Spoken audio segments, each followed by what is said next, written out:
Voilà, bonjour les frères. Aujourd'hui, je vais vous apprendre le cantique Tu te trouves seul. Je vais d'abord faire une partie débutante et une partie intermédiaire.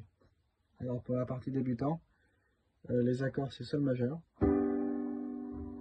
La majeur, Fa dièse mineur et Si mineur. Alors pour les débutants, je vous conseille vraiment d'apprendre ce rythme-là.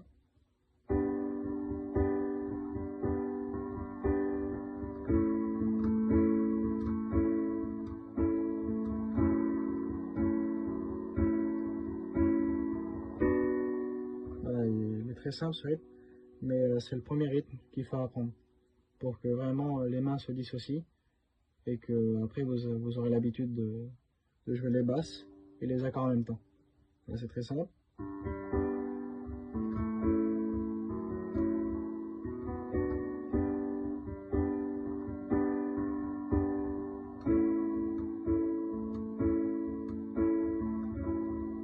Voilà, c'est très simple.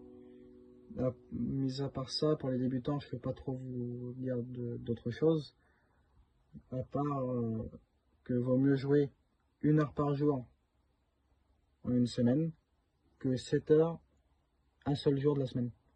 Parce que si vous jouez 7 heures un seul jour de la semaine, vous verrez peut-être une progression dans la journée, mais au fil du temps, vous n'allez pas vous améliorer. Alors que si vous jouez 1 heure par jour pendant une semaine, ben ça fait pareil, ça fait 7 heures, mais sauf que vous allez tout retenir et que vos mains seront plus habituées, votre cerveau va se rappeler des accords, etc., etc. Ça sera beaucoup mieux. Voilà. Mis à part ça, pour les débutants, je ne peux pas vous dire grand-chose, à part de jouer beaucoup. Et avant de prendre votre instrument, c'est très important, priez avant de jouer. Et vous verrez que ça va vous aider énormément. Pour les intermédiaires, ce que je peux vous dire, c'est d'apprendre les gammes. Par exemple, beaucoup disent que la gamme de Tu te trouves seul, c'est une gamme de Sol majeur, mais en vrai, c'est une gamme de Ré majeur. La gamme de Ré majeur, c'est très simple, c'est Ré, Mi, Fa dièse, Sol, La, Si, Do dièse et Ré. Du coup, si je joue un accord, je peux l'enrichir avec quelques petites notes. Du coup, Sol majeur.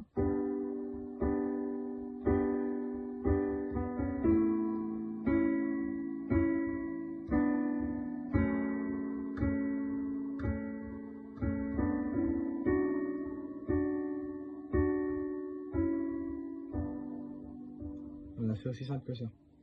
Après, il y a plein de noms d'accords spéciaux, mais moi, je vous conseille juste d'apprendre au début, je vous conseille vraiment d'apprendre les accords 7.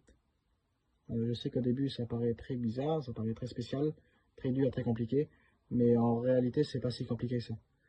Moi, les accords que je fais quand je joue tout seul, je vais vous les décrire, c'est Sol majeur 7, après je fais La majeur tout simple, après je fais Fa dièse mineur 7, et je fais Si mineur 7. Voilà, et puis j'enrichis mes accords avec des notes en octave, on appelle ça. Mais bon, ça c'est pas important. Du coup, pour les intermédiaires, je vous conseille vraiment d'apprendre les formes d'accords, parce que c'est très important. C'est comme ça, vos accords vont sonner plus dissonants et ils vont être beaucoup plus enrichis et beaucoup plus beaux.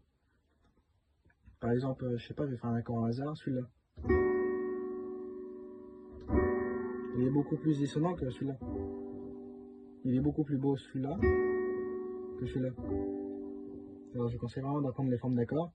Après, tout vient avec le temps. Le truc le plus important à apprendre, c'est les notes des gammes. Parce que je vais vous faire une démonstration, par exemple. Là, je joue comme si que je connais pas les notes de la gamme.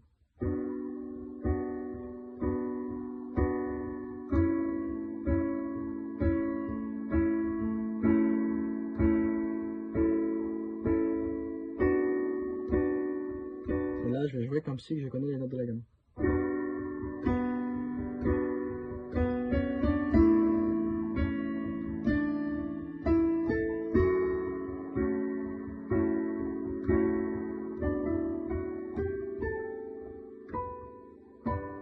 Là, j'ai essayé de pas faire un truc trop compliqué, mais c'est juste un exemple pour vous montrer à quel point c'est important d'apprendre les gammes. À quel point ça peut enrichir votre jeu.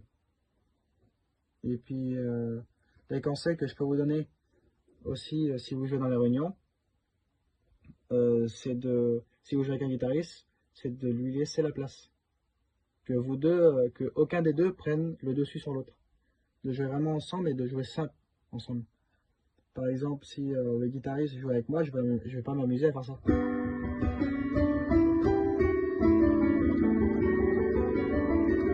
Voilà, ce serait n'importe quoi. Tu joues que pour toi si tu fais ça.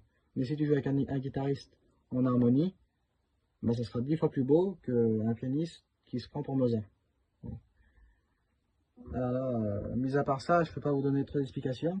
J'essaierai de vous donner plus d'explications dans mes prochaines vidéos. Mais tout ce que je peux vous dire, c'est que avant de prendre votre instrument, pensez à prier d'abord. Ça va énormément vous aider dans votre progression. Et puis il ne faut pas oublier qu'on ne joue pas pour les hommes, pas pour être vu, pas pour être connu, pas pour être reconnu, mais on joue pour louer Dieu. Voilà, l'essentiel, c'est de jouer pour Dieu. Voilà, et que Dieu vous bénisse.